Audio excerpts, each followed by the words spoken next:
Hello everyone, this is Chad Hanna with Causes United, and it is 4 p.m. on Wednesday for our community gathering.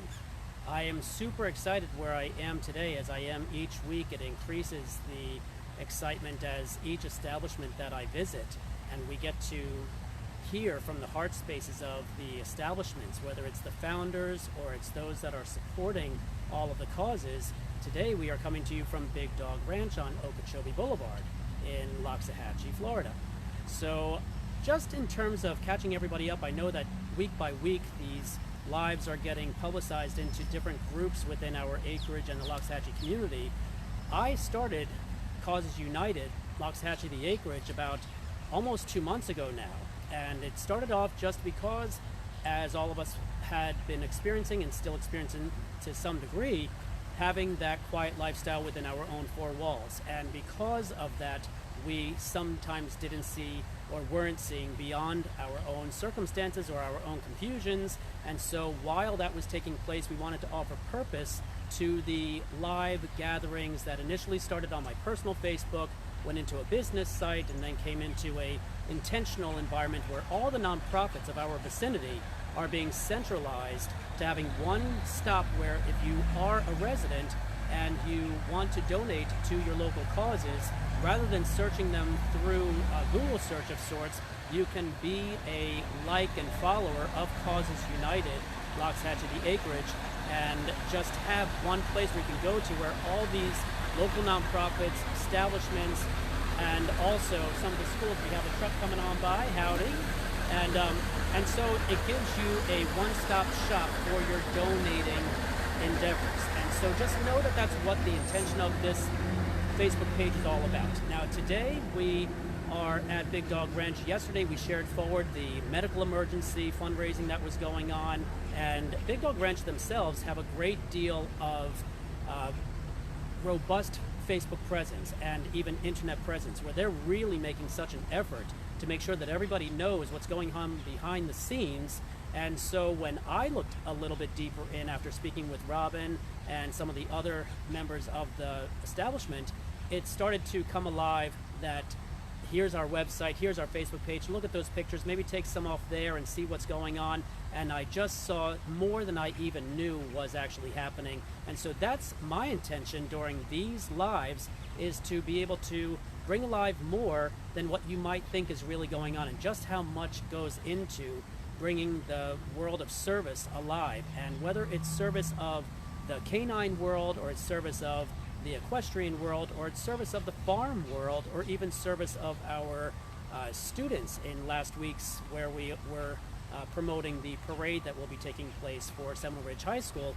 This is a local Causes United Facebook page. So each week we look forward to just bringing you to something new, to someone new, to some establishment new that you haven't either heard about or can stand to learn a little bit more about, and just really gain a deeper appreciation for the unification of our community. So we get out of our own four walls. There's so many groups that we have in Facebook pages. Anyone can make a particular group name and get a whole lot of opinions being given about one subject or another.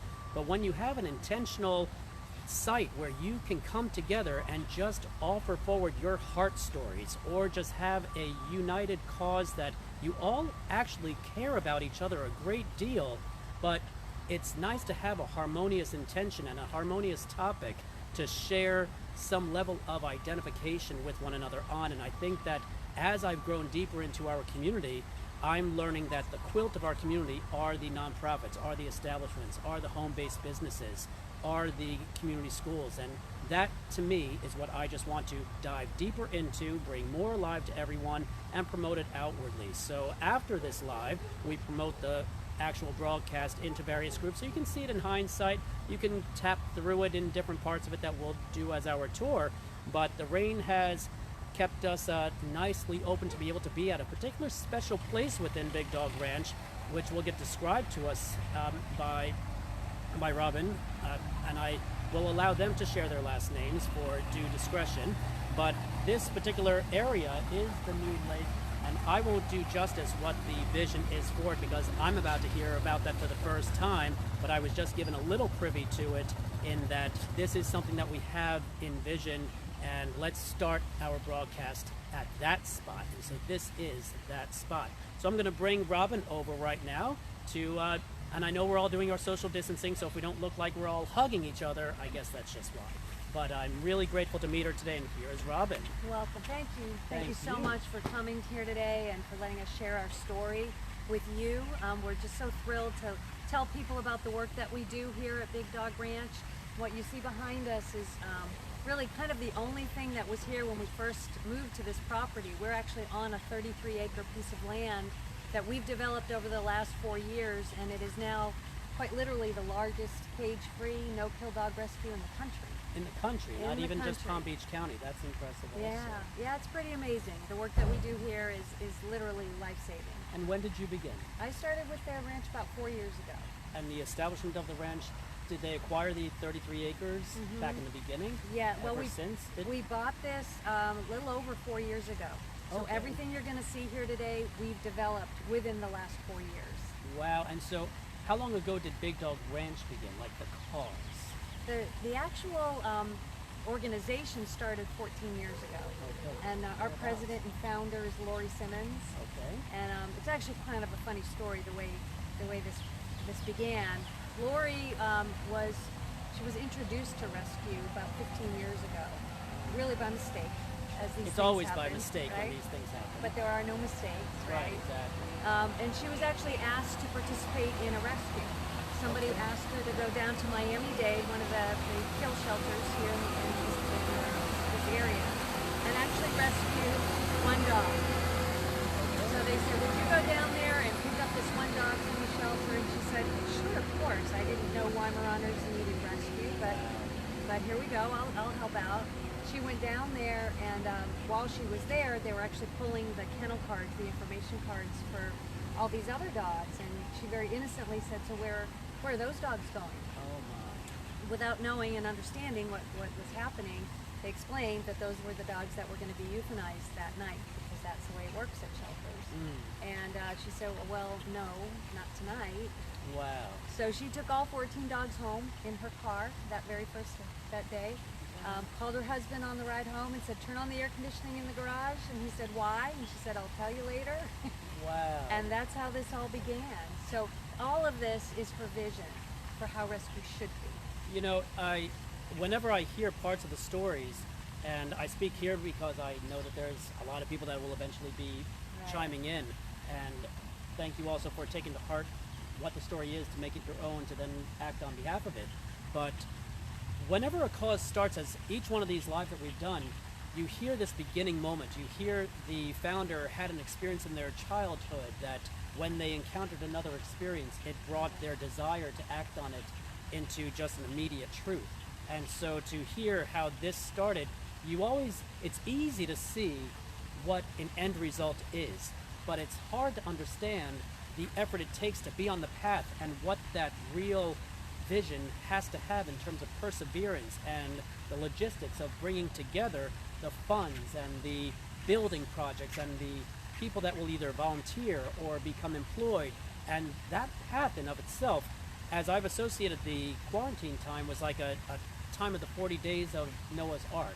And how so you had that time, and then it's still time yet before the waters will subside and you'll have a piece of land to occupy again.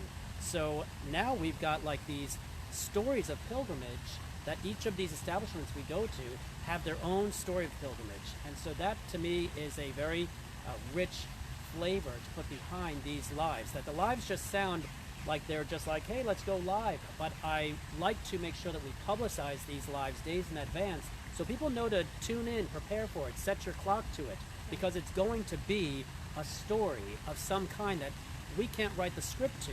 But you know, we always have a little bit of spirit behind our conversations that take place because everyone's usually all about the divine order. And so you see divine order come alive in the stories that are shared with us. So that story itself, 14 dogs coming home, that's not always a supportive household that's going to say, yes, I'm going to get behind you on that cause. When we were on Barky Pines facility a couple of weeks ago, her husband takes care of a great deal of those pets. And I call them pets, but they're sanctuary animals, and they're of all different sorts of animals. So for someone else to be taking care of the laborious work, and someone else is taking care of the publicity work and the efforts to raise funds, it takes a village to do everything. So as I even walked in here today, my family has visited here before, but when I walked in here today, you immediately saw administrative infrastructure that's going on. So it really takes quite an effort that, as I think you explained quickly, and you can elaborate more, that you've used this time of a little bit quieter times to make the most of it in construction efforts and expansion efforts. What is that about? Well, we were affected, as organizations and individuals were, by COVID, by the pandemic, and it really forced us to stop, which is, as you say, in hindsight, it's a very good thing. Right. It allows you to evaluate, allows you to think through processes. So we've been taking this time to do repairs, to do expansion, to do some of the construction that we haven't always had time to do. Because we will have 600 dogs on campus at any given time. Because of the pandemic and because we had to reduce our staff temporarily, we got a lot of our dogs out to foster, which was wonderful. We are so grateful for our foster families that allow us to do that. We've probably got about 250 dogs out to foster. Wow. And we look forward to the foster failures, as we call them. And we've already had several adoptions from those foster families, which is fantastic. So it's not a foster failure, it's a foster achievement. Yeah. Okay, I thought it's like they say, no, I can't handle this. No, it's a good thing. Well, the heart that takes place in a foster arrangement is obviously out to save something. And once you unite with the soul of the animal that's within the eyes that come into your home, it becomes a new member of your family. Absolutely. We've also had record number of adoptions during this time because people are home, people are actually able to spend time with their animals, train them, realizing what they're missing in a bond family with member. them. So we've been very fortunate to have record numbers of adoptions in these Wow. last 3 months. So there was yesterday's, I guess we can talk, because it just popped up into my mind, even though I wanted to point out a couple things that I'm noticing, but while this is in my mind, that medical fundraiser that took place yesterday, as of this morning, I noticed it raised over a couple $1,000s. So in the post that had preceded this live, there is a fundraiser button on that. And so within the Causes United Facebook page, there will be a fundraiser button at the bottom of each of the advertisements of sorts of each establishment that we are publicizing the lives about. So it's easy to do that through your Facebook mechanisms of however the funding goes on, and you can always press a button and just go straight to a fundraising effort. It always goes straight to the establishment the fundraiser is intended to go to, and that's just a button that is there. So just know that you can go in after this live and see that button and donate through that means. Of course, you can go into the Facebook page of Big Dog Ranch and the website of Big Dog Ranch directly, and they have all the intuitive donation paths there as well. But within this Causes United site, it's providing that as well. So it's just whatever you have that we've discussed this in past live broadcasts, I should say, that we've discussed it in past ones, that what are you doing with your time of confusion? Are you rising into your challenges and triumphing over them? Because you don't want to commiserate amongst confusion, because it just perpetuates more of it. So are you taking the opportunity to see what is going on, since everybody's surfing Facebook? What are other people trying to promote, and are they good causes, which of course they would be? Just share their posts, bring a cause further, and just be a catapult for others. So it's okay if you can't create a nonprofit or create a momentum. You can be the wind beneath the wings of other people's establishments and causes. So just even when you see these publicity moments, just share it forward, let the whole community know, and just be a force behind the voice, and let that take place too. So tell us about, like, what was the dog's name that was on the table yesterday? Do you have that kind of information handy? Patsy. Patsy. Okay. Yeah, Patsy. We, like all of our dogs, that 90% of our dogs come from euthanasia lists. Okay. So we get pleas. The president of the organization receives 800 emails a day with pleas about the different dogs that are going to be euthanized within the next 48 hours if somebody doesn't step up and save them. So this particular dog came our way. We said, yes, we can take it. We have the capacity. We have the time right now. So we were able to go down and pick it up, bring it back to the ranch, take care of it medically here. And you know, I like to make people aware that one of the things that we do that's fairly unique in dog rescue is we really do look for the medical cases, the difficult cases, the complicated and expensive cases, because a lot of other rescues won't and can't. Don't have the wherewithal or the capacity to take care of those animals. So that's kind of what makes us unique. Call it crazy, but, but that's what we do. And I was actually, you know, when you hear about 800 emails of pleas, that's almost like, I have to share a story that's just coming forward, because I had a friend of our family of 20 years that passed away to cancer last week. And she had a 4-year process that had gone through many surgeries in the spine and so forth, but it had landed in the liver and it wasn't going away. And so there are many people that are able to get liver transplants, but not if you have cancer already. So she was not able to get a liver transplant. So what you hear is that the eyes of a doctor, the eyes of a philanthropist, the decisions that have to be made that are the difficult decisions, to look at 800 cases and know that you can only save 50 of them, your heart goes to sleep at night that night knowing that there's 750 ones that somehow, no matter how large you have accomplished your achievement, you weren't able to do everything for everyone. And so you have to rest with that. And so there's someone at the end of that tunnel that is that decision maker. So there's real human nature and feelings and intention that goes behind even the larger establishments. But to say we go to the pinnacle of the circumstances and say we take the ones that nobody else will have the finances, or I'm even curious, how many doctors do you have or veterinarians do you have in your medical facility to be able to take care of what we have you one full-time vet, and then we have per diem vets on their days off. But we also work with specialists, orthopedic specialists, you know, other vets that cardiac, you know, doctors. Okay. So we will take our dogs to those specialists and pay for that, and make sure that the dog comes back to us, is cared for and adopted, because that's the ultimate goal, obviously, is to find that home. to make the dog adoptable, because it's hard to even take on. When you fill out an adoption form, I would imagine that there's questions of what sort of conditions would you be willing to adopt. So if there's something other than the common puppy desire or the common everything that's cute about a dog desire, that there are also households that are equipped, and there's people that are trained per se to know how to handle incorporating a handicapped dog into their household. Sure. And so that's able to be part of the applications if you're looking for a special needs animal. And just know that that's a whole picture that's going on within this establishment we're getting introduced to. That's so right. now what my eye keeps getting drawn to is a beautiful bridge on the other side of another pond over here. Okay. We've got the fountain over here and a few benches over here. So I'm All going right. to follow Robin around a little bit just to get Yeah, I'll show an you some eye of the in. grounds. I know people are anxious to see dogs. So Yes, exactly. We'll So- get going in there, but this is actually the future home of our memorial garden. Oh, That's okay, what this is beautiful. all about. So that is, of course, our rainbow bridge. Oh, wow. So Okay. we will have a gazebo here and gardens. see. I don't know if you can Okay. actually see, later you can see me, but benches and gardens and pathways and a walkway that surrounds this entire body of water Oh, my. for people to walk the dogs. That they come, all the beautiful volunteers that come and walk our dogs and spend time with them. So that's what's going to be going on out here. Well, I'm glad that and I'll follow you because I know you're Okay. going to bring us 2 dogs, but to hear Yeah. that there's an actual rainbow bridge, because you see that all the time. I remember when I had a Doberman of mine cremated some years ago, that the rainbow card was sent to us from the center, and that happens for many of those of us that have the pets that we put through the process.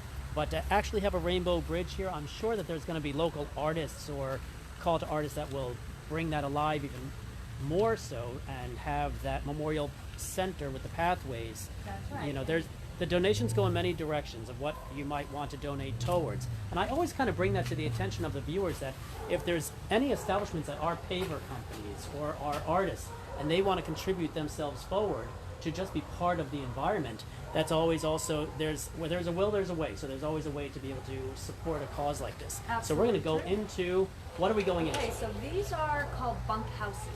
So Okay. our dogs live in cage-free rooms, and they're socialized. So they live with 2 or 3 other buddies that they will also play group with and spend their time with, because it's really important for us to socialize the animals both with people and with dogs.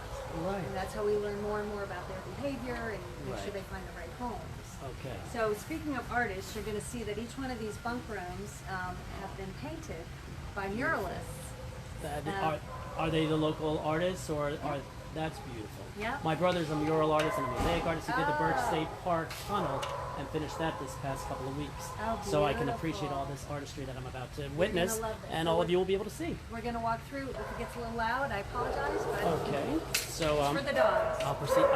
I should be the gentleman holding the door open, but okay. So these are the bunk houses. I don't know if you can get a view Yeah, let's do it. of the room. But this is where the dogs live. Right here. There's someone in there. Yes. Oh, look at this. Hi, So- big guys. What you can tell right away is they're pretty happy. Yes. These dogs are not cowering in kennels. They're not scared. They're happy. They're checking you out as much as you're checking them out. Are there names on the doors? I know sometimes the flyers have the names of the Yeah. dogs on the doors. We've been moving some dogs around Right. because we've been refinishing floors. The floors and are being things. done, which is But wonderful. Yes, every dog has a kennel card. Every dog that is in here is an adoptable dog. And there are dogs of various ages. And Yeah, you have a 6-month-old chocolate lab here, a male chocolate lab. He's the smaller one, or is he the larger one? he's the one with the sideways. I saw that. Yeah. So did he come in needing medical attention, or he just had that already? He has a condition that Okay, he's under. wonderful. Well, hi there. It's nice to meet you. Let's keep on seeing what's going on around here. Hello. Hi. Go ahead, kiddos.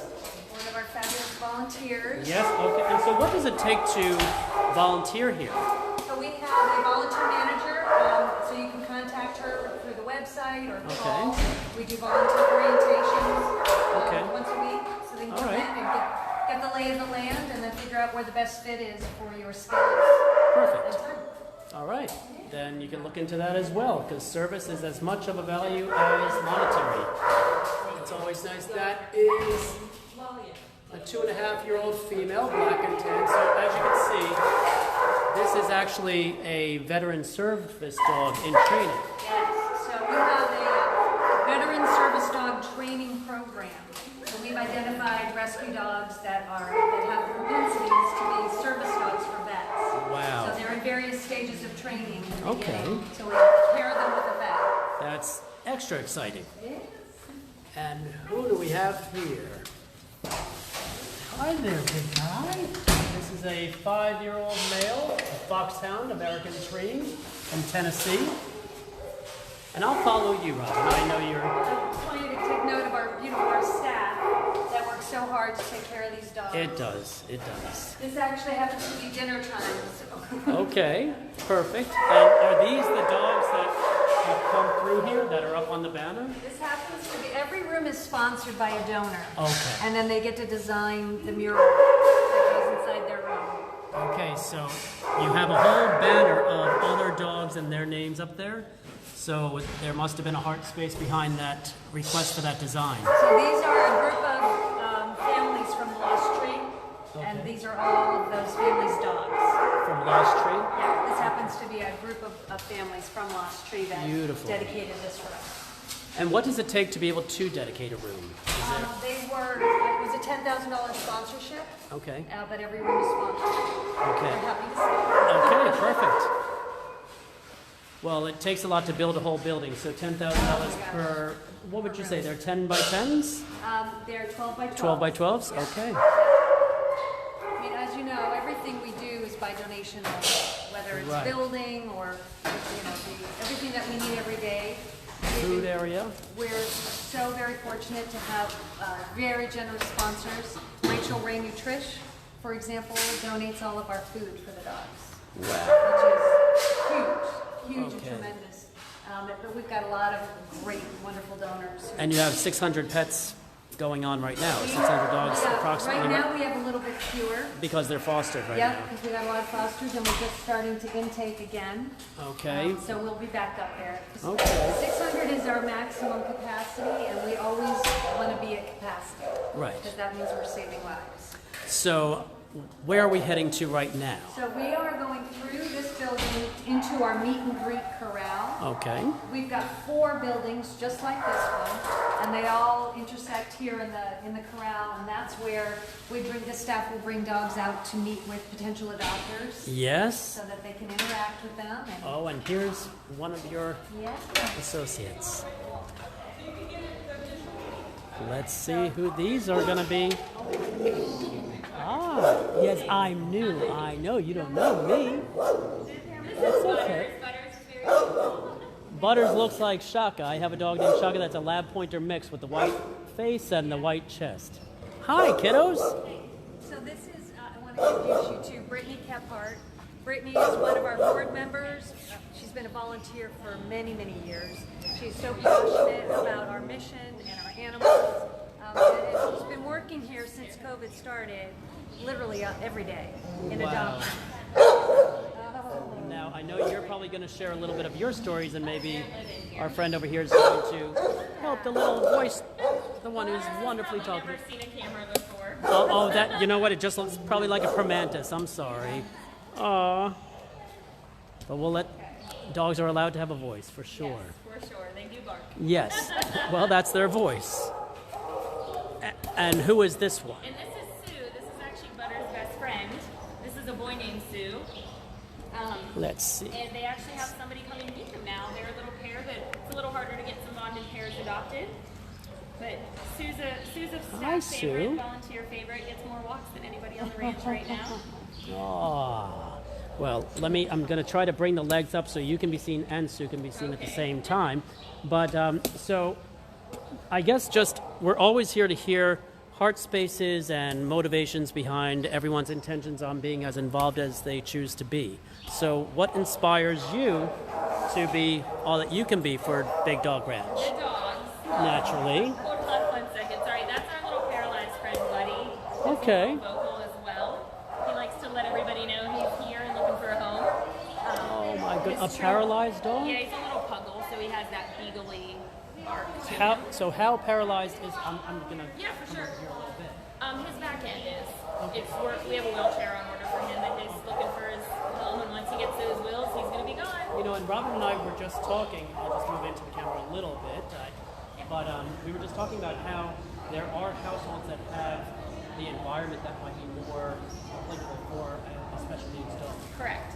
And in your adoption application, you might say, I'm willing to adopt such and such, so when they come up and arrive, you know to seek out those. Absolutely. Yeah, we've recently had a few paralyzed more than we normally do, but there's other special needs. You know, we have diabetic dogs. Cushing's disease seems to be a problem right now, and it's really just medication controlled for the rest of their life. Okay. And so, are they, well, I mean, I'm just curious because we're talking about this. Do they have like hip dysplasia, or is it just conditional, or you're saying Cushing's is the It's popular thing right Cushing's now? right now, we haven't had any, but we have 3. We had one recently adopted, and we have 2 more on property that have it. It's just a metabolic disease. Okay. Well, we're also here to talk about all of the evolutions that are taking place with Big Dog Ranch. We just came from the Memorial Future Garden, the Rainbow Bridge that is there, and we spoke about Patsy, who was the fundraiser, or is still the fundraiser, I imagine, Yeah. that is taking place to cover what she had as her treatment.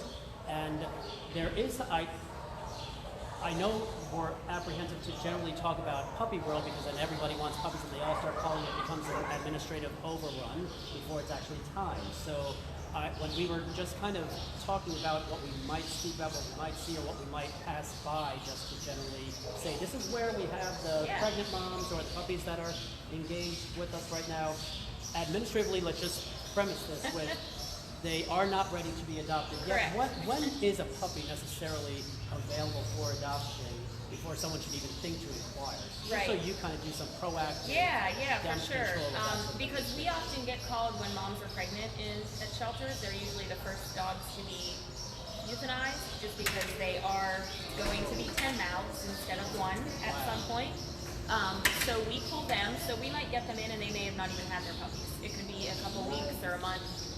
Then once the puppies are born, we need to guarantee that they're healthy, they're going to be have a good life. We get puppies from all sorts of crazy situations, cardboard boxes, Tupperware containers, you name it, they come to us. So we want to make sure they're healthy. Usually around 7 weeks, they can be pre-adopted. At 8 weeks, they get their second set of vaccines, and then they can go home. Okay. And so you are also, as I'm gathering, because everything is a learning process for me as well. So these lives give education to our community that might, there's whatever is circumstance by circumstance that you do a wonderful job at filming and documenting in photos and putting onto your Facebooks and your website. This kind of brings a little bit of the just candor to a discussion and brings a little deeper education to the community that will see this along the way. But what I get increasingly surprised by is it's not only a local effort, you're regionally connected, you're across state lines connected. Correct. So when there's rescuing being done with alliances that your establishment has. Yes. So where have you generally maybe as far gone to, or what have you most China. recently gone to? Okay. Wow, okay. That's as far. That's about as far as we can get. I mean, that's Yeah. an expense to bring Yes. all that over and so forth. Yes. And how does that even find you? Is that one of the 800 emails of please to you? Or? Yeah, we had somebody reach out, and our founder's response is somebody asked for help, and we said yes. People always ask how we get involved, but yeah, we were put in touch with somebody that asked for help, and about 250, 300 dogs later, here we are. It would be more if we weren't on lockdown with traveling and all of those things. We had stuff in the works to bring some more back. So what was your most recent, and you share as you know is appropriate, but how many moms to be are there, would you say? Or puppies that already are here, but... Well, we have 10 puppy cabins, which can potentially be a mom and all of her puppies. Okay. We sometimes have more than that around. So we have a couple fosters, or sometimes we have puppies that just come into us without a mom, so we need bottle feeding fosters, things like that. So sometimes there's more out and about, or there's just a mom waiting to have her puppies in another location on the property. I think right now I was told there are 9 of them full. That is actually not right. That was yesterday morning, but we had dogs come in last night, so we're maxed out in puppy land. So eventually they'll be available. Some of them are pre-adopted, and we'll keep going down that list. We do have a wait list, so if someone is interested in a puppy, they can put in an application. We're now giving people a heads up if they've been waiting, and let them know, hey, this is the day you might want to come out. We might have something for you to look at. Well, one thing that first of all, we have a friend here that we're not paying much mind to. Let's get to meet him. Who is this? This is Al Bundy. Oh, of course. Let's see, Al you. Bundy is super sweet. He came into us, I'm pretty sure, I haven't read his chart, but I'm almost positive he came in as a stray. I'm sure he's totally tame, otherwise you're not viewing him. So I'm going to get down here with him. I'm pretty sure somebody found him and brought him to us. He was pretty flea infested when he came in, but he's healthy and happy and ready to find a home. Wow, how old is Al Bundy? I would have to take a look at his teeth. Oh, around 4 or 5. You're a very good boy. Yes, you are. You have beautiful eyes. We work as a team here. Yeah, wow, and look at this. So this is Loxhatchee and the Eagle and whoever else is watching, huh? And there's probably a chance he was out here somewhere, or we unfortunately are in an area that people do abandon their dogs. So we take a lot in, we find them their new homes, a lot of really good dogs. Right, well then, this guy came here when? Less than 2 weeks ago, maybe 2 weeks max. Yeah. Hello, yes, well He reminds me of one of my dogs. was he skinnier? Or, He was, yeah. and Yeah, and I can feel he has still some skin stuff that'll heal up. Just getting on some good food. well, it's nice to meet you. Yes, it is. I have 2 big dogs at home. Oh my word. Wow. So beyond puppies, And yeah, I was going to say, beyond puppies, that's why Al Bundy was very necessary to show, and it kind of segues us into when people come here, it's a little more special for them to tour everything first, because there's a soul in the eyes that they can connect with. Correct. And it's already It's not just a trained, picture on a website. housebroken. Yeah. Exactly. We, I would say a large majority of people that come in do not take home the dog they thought they were coming for. Right. You see a picture online and you might think it's this cute face or whatever, and I love nothing more than somebody that comes in that says, I want I don't have any restrictions. No size, no age. I don't have anything in mind. I want to find a dog that connects with me. And that's honestly what it is. I tell people the dog picks you, and it lets you, there's some sort of connection made that you just feel that that's the right one. Of course. And we'll spend that time with you. We have some great staff members that know all of our dogs. We try to get a feel for what your life is like, what energy level you like. I tell people that's a big factor. Do you want a dog that needs to run 5 miles a day? Or are you happy with one that just a walk here or there and curling up on the couch is fine? Right, and then you also have like child-friendly or Absolutely. animal-friendly and things like that. Lots of those questions. Lots of families wanting to adopt, which we love. So making sure they're kid-friendly, making sure if they have other pets in the home that they're okay with the pets they have, whether it be dogs, cats, chickens, right, farm birds, and so what forth. pigs, I'm just getting you hear it into all. a little bit. No, it's Well, okay. this is a farm neighborhood. Absolutely. And so you've got the goats and the chickens, and Yep. you want an outdoor dog, you want an indoor dog. Yeah, we do outdoor dog as far as during the day running on the farm. We have a lot of those. We do prefer they be in the home. Right. That's a requirement Well, for they're us. family, so it's not like you're Yeah. just looking for a watchdog. Yep. Right. Right. Those aren't what we're in the market for. Okay, and so your different buildings, I know that when we looked around here, just to get to know it, because one of our friends actually works with the establishment, Bobby, and hi Bobby, I know that you wanted to watch this today. Do each building have are they size buildings, are they temperament buildings?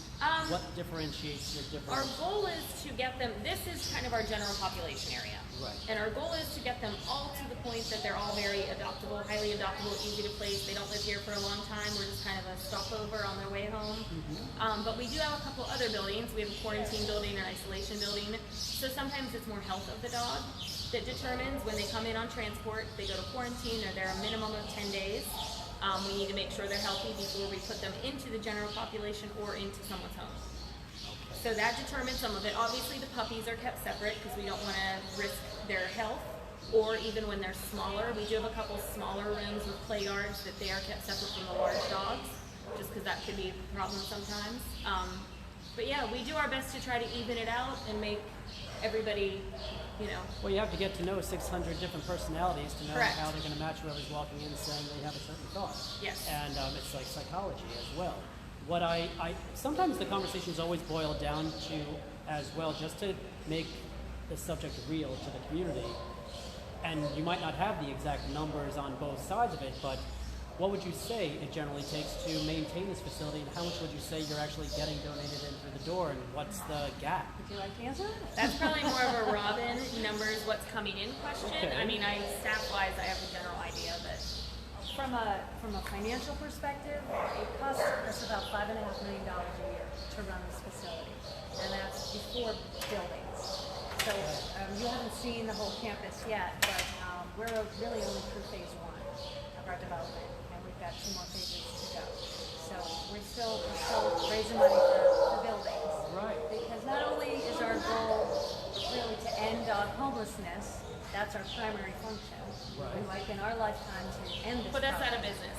Right, exactly. That would be our goal. Yep. But in the meantime, Right. we want to not only find homes for at least 5,000 dogs a year, but to educate the public about spaying, about neutering, about the importance of animal welfare, because that's how we're going to move towards solving the problem, through education. Wow. Do you have regular education webinars of sorts that are taking place as a feed on your website at this point? We have educational information. We've started to put up blogs and other information from the educational perspective. We do intend to roll out educational programming. One of the things that we're building is our education and event barn. So that will be it's a 10,000 square foot building where we'll actually bring school groups and other kinds of, the younger people, because that's really what it's about, is educating the young generation about animal welfare. So that's a huge focus for us.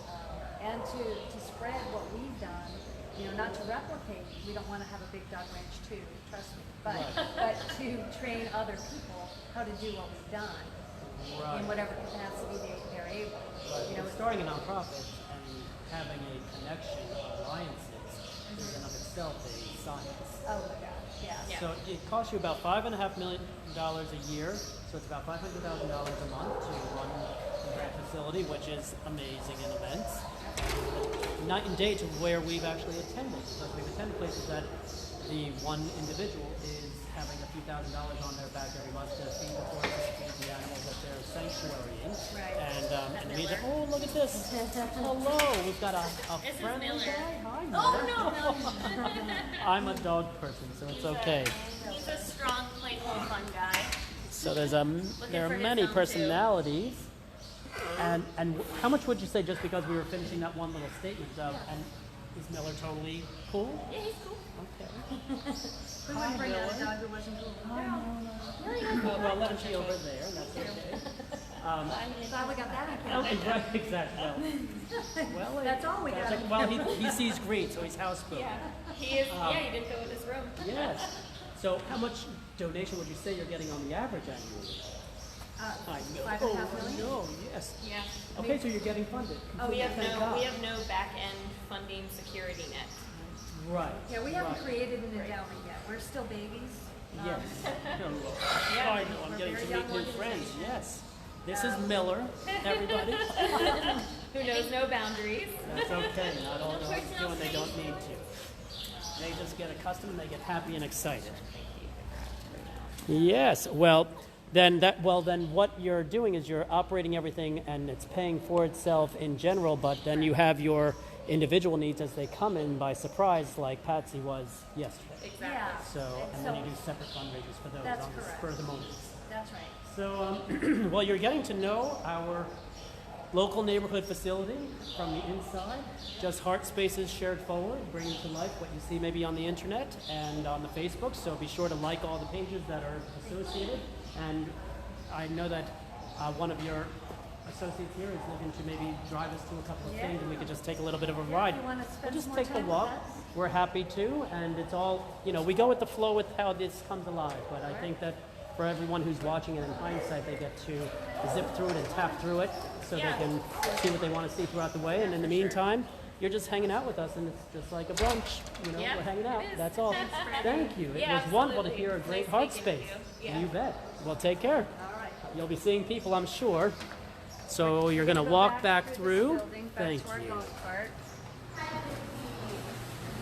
So dinner and so we've got This so is part of obviously what goes on here every day. Staff comes in the morning and cleans the kennels for the dogs, feeds the dogs, gets them out into those play yards. Which right. You can, There's a play yard to the back. There's a back door to each of these there's rooms. These 12 four- by 12 rooms. Yes, there are 4 half-acre play yards, each with its own pool. You can see. If you were to see out the back windows to those that are watching, oh look, hello guys, you were the ones who just came out. Where's Al Bundy? Where's his room? He's at the end, yes. I didn't get to pet these guys because oh, look how sweet. Hi there. Yes, I know. It looks like this room is about to be muraled. That's correct. Yes, how fantastic. So I'm bringing you to each one of the rooms, or if a dog walks by, you're going to meet everybody as we walk. Because as we get over to the golf cart, there's a whole world on either side. Little guy taking his nap over there. So, when everyone is coming over here, as we were talking, they're just meeting what their connection is. We're passing by volunteers. Is this one of the ones? I didn't meet this one, but he almost looked like the other tall one. Hello. All right. I'm following you. I'm just, as I do, I say hi to everybody. And here's Al Bundy's room. And he's got a friend to hang out with. Al, you are really beautiful. Who's his friend? Yeah, all of the dogs are temperament tested before they're paired, with their roommates. Yes, Make of sure course. everybody gets along. Well, I hope everyone, as you're seeing through the window from the lives, you're seeing personalities and roommates and loving environments. Hi there. You're cozy on a cozy rainy day? After you. And here's Abbeville over here. Someone's out to go walking right now, and so here's the Memorial Garden.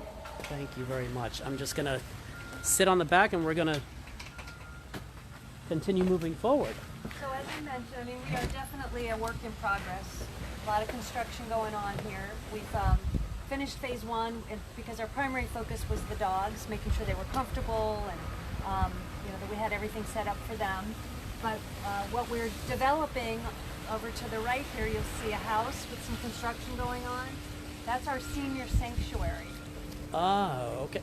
We've heard a lot about the senior world because not everybody's always looking for the older dog, the older horse, the older animal, and they're left to themselves. And so it's only establishments like yourselves that become a sanctuary. That's right. And provide them a beautiful home. That's right. We have a program to pair senior dogs with senior people.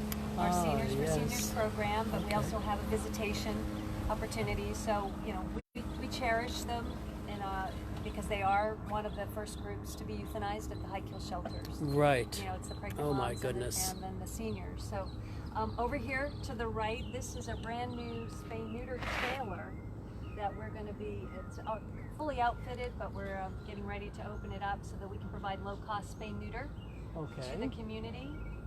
Very nice. Is it going to go on tour or? Oh, so it will go into the community. Yep. So That's it's fantastic. Start out here, and then we'll be traveling into different communities. And those other smaller houses, is that part of the extension of the senior? Those are actually our original puppy cabins. I thought they might be. Yeah, and we brought them over from our other property, and then we're slowly phasing them out. Okay. As we move over here to the right. In this space here, we'll be building an operations maintenance building that sustains the ranch for all the equipment that we have, all the food that we have to store, all the hundreds of pounds of food that we get delivered to us all the time. And who contributes that once again? Rachel Ray Nutrish. Rachel Ray Nutrish. Yes, so Rachel Ray, the chef. Ah, really? Yes. Okay. Oh, how Very fantastic. philanthropic, incredibly generous individual, and she donates all the profits from her food line to dog rescues. We just happen to be one of the lucky ones. Fantastic. I know, it's amazing. It takes a village. Yes, it does, but you can keep going. But over here, these buildings that we're passing, this is really the first stop for all the dogs. It's called intake, isolation, and quarantine. Okay. So every dog comes in here after they clear medical, because every dog has to be quarantined for at least 2 weeks before it's introduced to the general population, because they all, come down with something, kennel cough or something The minor. intake center is right there, the Fleming Family Foundation. Yes. So these buildings are donated to be built as well. That's correct. So our largest donor is actually the Fleming Family Foundation, and you'll see their name everywhere because they've donated so many of our buildings up here. Not in front of the moving car. So this building here, up over to our right, is the Veterinary Healing Center. And that's the building that kind of changed our lives here. It's a 5,000 square foot healing center. That's where the full-time vet and all of the medical technicians are. We're working on the dogs every day. We do all of our own spay neuters. And that's where Patsy was yesterday. That's right. Yes. That's right. And so it's a very extensive facility. They actually are having a meeting in there today, so I won't take you in there. But we have our own ultrasound machine, digital x-ray machine. And your full-time veterinarian is who conducts everything, and then you bring in those of your allies that are cardiac or whatever the specialty orthopedic needs are as well. Yep, exactly. We've got some fantastic veterinarians that work with us that support our cause, and we're very fortunate in many ways. My goodness. We will also be installing a hydrotherapy pool for the therapy of our dogs. So a lot of the dogs that have orthopedic issues, either post-surgery or instead of surgery, will be able to do the therapy here at the ranch, which will be amazing. I mean, it's really just like a paradise for the dogs. I see a Weimaraner, which is the dog that started it all, it seems, back in the story of Miss Lori, I'll just call her, I think, because I'm just remembering tidbits of everything. Do you want to come out to here and see our beautiful mural that is Big Dog Ranch? So this is kind of our signature. We got this mural done by an artist, one of our many mural artists, which is, we're very fortunate, Tom Guns. But every one of the dogs on that mural has actually an alumni of Big Dog Ranch Rescue. That is wonderful. You just want to have purpose with everything, and I'm going to prop our little tripod up here. You know, everything that it's interesting to come on site like this to the many establishments around the community, because this is not meant to be a formal production. So, you know, I've got my $29 tripod going on, and I've got my phone happening, and we throw it on live, and you know, but it's what is behind the commentary. I'm just gonna let this go down one more time, and then we'll chat for the last few minutes or so. Just because this is such a beautiful mural, Isn't it gorgeous? and when the community comes together and it brings together and I guess we'll just kind of come on over here together. I'll make sure that this shows Big Dog Ranch in the back, and We don't want to block the mural. right, no, but got to get the name in there too. Beautiful. But you know, just coming out, and when you see everything that just has purpose behind it, I even spoke in one of these lives earlier how my brother had done the Birch State Parks mural, and when you see over history and you see what's going to be here in years to come, and then when people come by and it's a storytelling place, and when you've got the memorial garden and people are coming here with heart spaces to be healed, and they're going to Rainbow Bridge, and then they're just seeing there's always a transition of soul that goes on. And so when those stories and those energies really circulate in each of the facilities I have visited, I'm just thrilled to tap into another sense of the omnipresence that we all are vibrating on. So, you know, I am a community member, and there are, you know, everyone, if they look a little further, will understand, you know, where I am tied into within the community.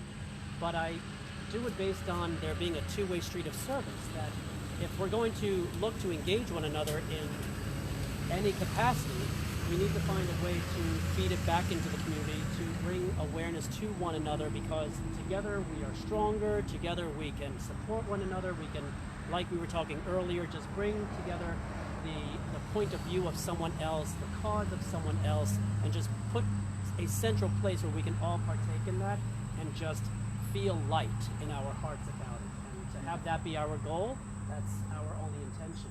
So I just want to say you've really expanded our minds in what the finances are behind here, what the intentions are behind here, what the beginning of everything was that started everything here, and where it's all going, and what it is you will see when you come here, meeting a few friends, and just kind of being open where it was shared earlier.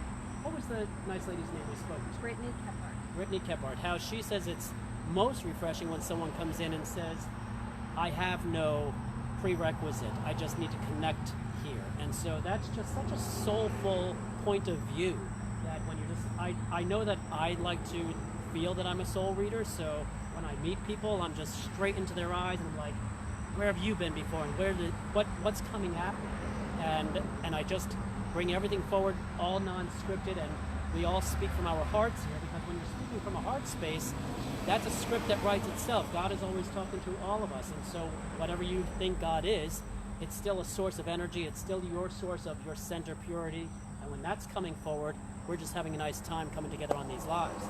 So thank you for being so available and opening this all up. Whatever it comes to, of course I say donate, donate, donate.